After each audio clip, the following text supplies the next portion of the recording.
ہم نے اس کو مارا توڑا بہت کچھ کیا ہے. تو پھر یہ بات خبر پھیلی اس لڑکی کے اسلام لانے کی, تو مقامی علماء کو پوچھا گیا. ایک عالم دین نے کہا ہاں وہ لڑکی دل و جان سے اسلام کو قبول کرتی تھی اور پیارے حبیب صلی اللہ علیہ وسلم سے بے پناہ محبت کرتی تھی, اور گھر والوں کے ظلم و ستم کو سہ نہ سکی, جان دے گئی اور مر گئی.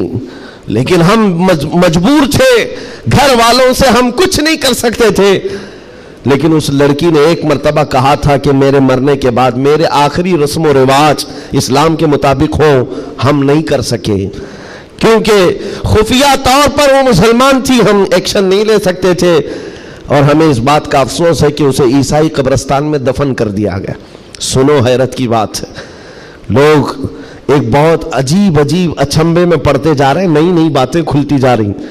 تو اس کے بعد یہ فیصلہ ہوا کہ آئے ہوئے وفد نے اور گھر والوں کو اطلاع دے کر کے کہ ہم چلتے ہیں جس قبرستان میں آپ نے اپنی بیٹی کو دفن کیا ہے, ہم جا کر کے دیکھنا چاہتے ہیں وہاں. ہاں, تو عیسائی قبرستان میں بڑی مشکل سے انہوں نے کہا کہ ٹھیک ہے. قبر کھولی گئی تو وہاں وہ عالم دین سویا ہوا جس کو مکہ میں دفن کیا گیا تھا.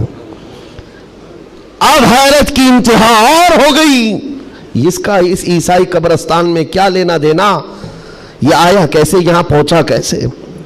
میرے عزیزو, یہ بات اگر لکھی ہوئی نہ ہوتی تو میں کبھی نہیں کہتا.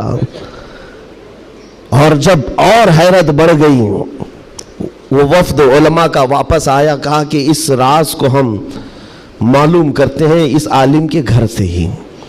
ایک بات تو سمجھ میں آ گئی کہ لڑکی مسلمان ہو گئی تھی اور اسلام سے بے پناہ محبت تھی, اللہ کا کرم ہوا. ہو سکتا ہے اسے کفرستان سے نکال کر مولا تعالیٰ ایمان والوں کے بیچ میں, اولیاء اور صحابہ کے بیچ میں دفن کر دیا ہو, فرشتوں نے اس کو منتقل کر دیا. یہ ممکن ہے, یہ ممکن ہے. لیکن اس کے ساتھ کیا ہوا ہے, یہ مسلمانوں کے قبرستان سے کرسچن اور عیسائیوں میں کیسے آ گیا. گئے واپس جانے کے بعد بہت قابل توجہ بات کر رہا ہوں, اور اس زمانے کی بہت ہی امپورٹنٹ چیز آپ کو میں بتا رہا ہوں, دل دہلا دینے والی چیز ہے. واپس آنے کے بعد اس عالم کے گھر گئے لوگ, اس کی بیوی موجود تھی جو بیوہ تھی. جا کر پوچھا کہ تیرے شوہر کے بارے میں ہمیں کچھ معلومات حاصل کرنی ہے. اس نے کہا بتائیے کیا ہے. کہا کہ کیسا تھا وہ. کہا اس کے اخلاق بہت اچھے تھے, اور نمازوں کی, کہا ایک نماز بھی قضا نہیں کرتا تھا, پابند تھا, لین دین میں سب چیزوں میں اچھا تھا. پھر بچا کیا, بیوی ساری چیزیں اچھی بتا رہی, مسلمان ہے. بیوی نے گھبرا کر پوچھا آخر اس کے بارے میں اتنی تحقیق کیوں کر رہے ہیں, آپ بتا سکیں. تو علماء نے کہا کہ بتانے کے لائق نہیں ہے, لیکن سن لو, تمہارا شوہر مکہ کے قبرستان میں نہیں ہے, عیسائیوں کے قبرستان میں ملا. اس کی قبر میں وہ موجود نہیں. وہ دھاڑے مار کر رونے لگی کہ ہائے کیا ہو گیا میرے شوہر کے ساتھ, وہ عیسائیوں کے قبرستان میں کیسے پہنچ گیا. اور جب اس کا غم میں کچھ افاقہ ہوا تو خاتون کہتی ایک بات ہے جو بات مجھے آج کہنا ہے, توجہ. عورت کہتی ایک بات ہے, میرا شوہر سب اچھا تھا, لیکن کیا ہے جانتے ہو, جب ہم لوگ رات کو سوتے یا جمع کرتے, غسل واجب ہوتا, تو ہر بار میرا شوہر ایک بات کہتا کہ عیسائیوں کے مذہب میں کتنا اچھا ہے کہ غسل واجب نہیں ہوتا. یہ ہمارے اسلام میں ہے کہ بار بار نہانا پڑتا ہے, عیسائیوں کے مذہب میں جو ہے جمع کرنے کے بعد غسل واجب نہیں ہوتا, کتنا اچھا ہے. یہ بات وہ کہتا تھا, تب میں اس کو ٹوکتی تھی کہ دین اسلام کے علاوہ کسی دوسرے مذہب کے متعلق مت کہا کرو. بار بار وہ یہ کہتا تھا, شاید یہ وجہ ہے کہ موت کے بعد اسے وہیں پہنچا دیا گیا جہاں کی وہ بات کرتا تھا. وَمَن يَبْتَغِ غَيْرَ الْإِسْلَامِ دِينًا فَلَن يُقْبَلَ مِنْهُ, قرآن کہتا ہے جو اسلام کے علاوہ دوسرے دین کی طرف منہ پھیرا ہرگز نہیں قبول کیا جائے گا. اور میرے آقا فرماتے ہیں من تشبہ بقوم فہو منہم, جس نے کسی دوسری قوم کی مشابہت اختیار کی, قیامت کے دن اسی قوم کے ساتھ اسے اٹھایا جائے گا, اسی قوم کے ساتھ اٹھایا جائے گا. مسلمانوں, آج ایمان مضبوط کرنے کا وقت آ گیا آپ کے. ہواؤں کو دیکھ کر, طوفانوں کو دیکھ کر آپ اپنے دین میں ذرا بھی لچک نہ لانا. کلمہ طیبہ پر اگر حملے ہونے لگے تو کیا تم اپنا کلمہ بدل لو گے؟ اذان سے اگر کسی کو نفرت ہونے لگی تو کیا اذان کے کلمے بدل لو گے؟ یہ دنیا اگر تم بدلنے لگ گئے تو اتنا بدلے گی کہ انسان کی بجائے کتا بنا کر رکھ دے، تب بھی وہ راضی نہیں ہوں گے، تب بھی وہ راضی نہیں ہوں گے۔ ہم نے دیکھا ہے ان لوگوں کو جو آج بھی دھوتیاں اٹھا کر کے چلتے ہیں، جوتیاں اٹھا کر کے چلتے ہیں، ان کی حیثیت کیا ہے؟ آج کفار و مشرکین کے قدموں میں بیٹھ کر کے وہ سوچتے تھے کہ سکتہ مل جائے، تختہ مل جائے، ملا کچھ نہیں، استعمال ہوتے رہے، ذلیل اتنے ہوئے کہ نہ اپنی قوم کے رہے نہ اس قوم کے رہے۔ کاش ایک بار میرے مصطفیٰ کا وفادار بن کر دیکھتا، ایک بار بن کر کے دیکھتا، پھر عزتیں کیا ہیں؟ اللہ اکبر، جب تک بکے نہ تھے تو کوئی پوچھتا نہ تھا، یا رسول اللہ تم نے خرید کر ہمیں انمول کر دیا ہے۔ حضور کے قدموں میں جو عزت ہے وہ کہیں نہیں مل سکتی۔ تخت کے لیے، سکتے کے لیے جو لوگ اپنا مشن بھول گئے، اپنا دین بھول گئے، اپنا ضمیر بیچ لیے، میرے عزیزوں بہت بڑے گھاٹے میں ہیں، بہت بڑے گھاٹے میں ہیں۔ زندگی میں ایک بات یاد رکھو، اسی لیے میں نے اسی حدیث سے یہ بات شروع کی۔ اللہ کے نبی فرماتے ہیں کفر کی طرف پلٹنے کو اتنا ناپسند کرتا ہو جتنا آگ میں ہاتھ ڈالنے کو ناپسند کرتا ہو، آگ میں ہاتھ ڈالنے کو ناپسند کرتا ہو، اتنا سخت و ناپسند کرتا ہو، تب جا کر کے اس کو ایمان کی لذت ملے گی، ایمان کی حلاوت ملے گی۔ آج اپنے بچوں کو بھی یہ نصیحت کرو، کفر کی آندھیاں چلی ہوئی ہیں، تمہارے بچوں کو اسکولوں میں کب کافر بنا دیا جاتا ہے پتہ ہی نہیں چلتا، کب تمہیں کون سے بھجن سکھائے جائیں، کون سے گیت سنائے جائیں جس کی وجہ سے بندہ کافر بن جاتا ہے، اسلام سے اس کا تعلق ہی ختم ہو جاتا ہے۔ اپنے بچوں کو اس بات کی تو تلقین کر کے جاؤ، بیٹا ہر چیز قربان کی جا سکتی ہے لیکن ایمان کا سودا نہیں ہوتا، ایمان کا سودا نہیں ہوتا۔ ایمان یہ اللہ تعالیٰ کی طرف سے دی ہوئی ایسی بڑی نعمت ہے، کروڑوں ہیں دنیا میں مگر مولا نے تمہیں چنا ہے دین اسلام کے لیے، اور اس میں بھی مسلمانوں میں بھی اللہ کا کتنا بڑا احسان ہے، ہزاروں فرقے ہیں لیکن عاشقوں میں تمہیں چنا گیا ہے۔ ہاں، حضور کی محبت کرنے والے سپاہیوں میں تمہارا نام آتا ہے۔ اپنے تو اپنے غیر بھی آج کہتے ہیں کہ سب سے زیادہ اپنے نبی کو پکارنے والی کوئی قوم ہے تو اہل سنت و جماعت ہے۔ ہاں کیوں نہیں ہے؟ کہاں سے یہ نعرے لگتے ہیں لبیک یا رسول اللہ؟ وہ گوفے سے نہیں نکلتے اور وہ چندہ خور مولویوں سے نہیں نکلتے جو انگریزوں کے پالے ہوئے ہیں، یہ نعرے لگتے ہیں تو بریلی کے تاجدار کے قدموں سے ہیں۔ جو وابستہ ہے عاشقوں کی جماعت ہے وہی سے۔ دنیا کو یہ اچھی طرح سے معلوم ہے اپنے نبی سے سب سے زیادہ وابستہ کوئی قوم ہے اس روئے زمین پر تو اہل سنت و جماعت ہے، اہل سنت و جماعت ہے۔ اس چیز کا سودا کبھی ہونے مت دینا ہے میرے عزیزو، اس چیز کا سودا ہونے مت دینا۔ لوگ یہ کہتے ہیں سیکولر بن کر کے جینا چاہیے، یہ بھی اچھا وہ بھی اچھا، میں کہتا ہوں وہ تو منافق ہے۔ پھر سیکولر کا مطلب منافق ہے، دل میں کچھ اور رکھتا ہے سامنے کچھ اور دکھاتا ہے۔ اسلام میں یہ سیکولرزم نہیں ہے، اسلام یہ کہتا ہے لا اعبد ما تعبدون، میں اس کی عبادت نہیں کرتا جس کی تم کرتے ہو۔ جانتے ہو میرے آقا صلی اللہ تعالیٰ علیہ وسلم نے 2 ٹوک جملوں میں کہا تھا، ایسا نہیں ہے کہ مصلحت میرے آقا سے زیادہ کون جانتا ہے۔ آج لوگ یہ کہتے ہیں کہ سب حالات بنائے رکھنے کے لیے ہمیں کرنا پڑتا ہے، حالات بنائے رکھنے کے لیے تمہیں کرنا پڑتا ہے۔ یہ کیسی بات ہوئی؟ یہ وہ لوگ ہیں جو حالات بنائے رکھنے کے لیے اپنی ماں اور بہنوں کی عزت بھی داؤ پر لگا دیں گے۔ جب درندہ کوئی ڈاکو اس کو خوش کرنا ہو تو کیا تم اپنی عورتوں کا سودا کر سکتے ہو؟ غیرت مر گئی ہوگی ایسے بندے کی۔ حضور پاک کے پاس مشرکین آئے، یہ آپ کو میں بتا دیتا ہوں، قل یا ایھا الکافرون لا اعبد ما تعبدون، یہ سورہ پڑھتے ہیں کہ نہیں پڑھتے نماز میں؟ کب نازل ہوئی تھی آپ کو بتا دوں، یہ سورہ کب نازل ہوئی؟ حضور پاک صلی اللہ علیہ وسلم کے پاس مشرکین مکہ آئے اور کہا اے محمد صلی اللہ علیہ وسلم ایک کام کریں، آپ ہمارے خداؤں کو برا بھلا مت کہیے، ہم آپ کے دین میں آ جائیں گے، اسلام پر ہم بھی تھوڑا تھوڑا عمل کریں گے، لیکن جن کی ہم پوجا کرتے ہیں نا، عبادت کرتے ہیں، ان کو کچھ مت کہیے۔ حضور پاک نے فرمایا جو شرک ہے میں اس کو شرک کہوں گا، اللہ کے سوا کوئی دوسرے کی عبادت ہے ہی نہیں، اور اس بات کا میں اعلان کروں گا حضور آئے ہی ہیں شرک کو ختم کرنے۔ حضور نے فرمایا یہ نہیں ہو سکتا، تو پھر آپشن دوسرا مشرکین کی طرف سے کہا ایک کام کرتے ہیں, 1 سال آپ ہمارے خداؤں کی عبادت کریں, 1 سال ہم آپ کے خدا کی عبادت کریں گے, ہاں آدھا آدھا کریں گے. آج بہت سارے لوگ اگر یہ کرنے کی کوشش کر رہے ہو تو سن لیں, آدھا آدھا کریں گے, ہم بھی آپ کے یہاں جائیں گے, آپ بھی ہمارے یہاں آئیں گے. حضور پاک صلی اللہ تعالی علیہ وسلم نے فرمایا ہرگز نہیں ہو سکتا, تم چاند اور سورج میرے ہاتھ میں لا کر رکھ دو, میں اس کی عبادت نہیں کرتا جس کی تم کرتے ہو, میں پالنہار حقیقی کی عبادت کرتا ہوں. آخری آپشن جانتے ہو کیا کیا تھا, کیا دیا تھا انہوں نے؟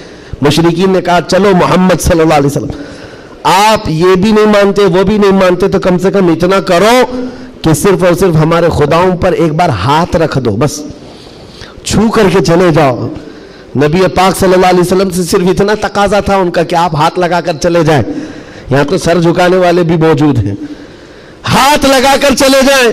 نبی پاک صلی اللہ علیہ وسلم جلال میں کہا ہاتھ لگانے کی بات, بلکہ میں تو نظر بھی اٹھا کر نہ دیکھوں, نظر بھی اٹھا کر نہ دیکھوں.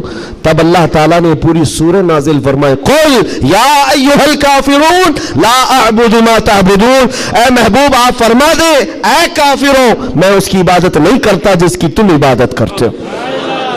یہ 2 ٹوک جملوں میں کہا گیا ہے. اور حالات ایسے بھی ہوئے میرے عزیزوں, چمتکار کو لوگ آج کہتے ہیں نا, جو بھی چمتکار ہوگا اس کی پوجا ہوتی ہے, عجیب و غریب چیز دکھے تو لوگ اس کو ایک افواہ کے شکل میں ایسا بناتے ہیں جیسے اس کا عقیدہ بن جائے. حضور پاک صلی اللہ تعالی علیہ وسلم کے زمانے میں صحابہ کو رجھانے کے لیے کیا کیا نہیں کیا گیا مکہ مکرمہ میں. یہ حالات آئیں گے, اس لیے مجھے یہ گفتگو کرنی پڑ رہی ہے تاکہ تم اپنے ایمان پر مضبوط رہو. ایمان نہیں تو کچھ بھی نہیں ہے. تمہارے دوسرے گناہ تو معاف کر دیے جائیں گے, کفر و شرک ہرگز نہیں معاف ہوتا. ان اللہ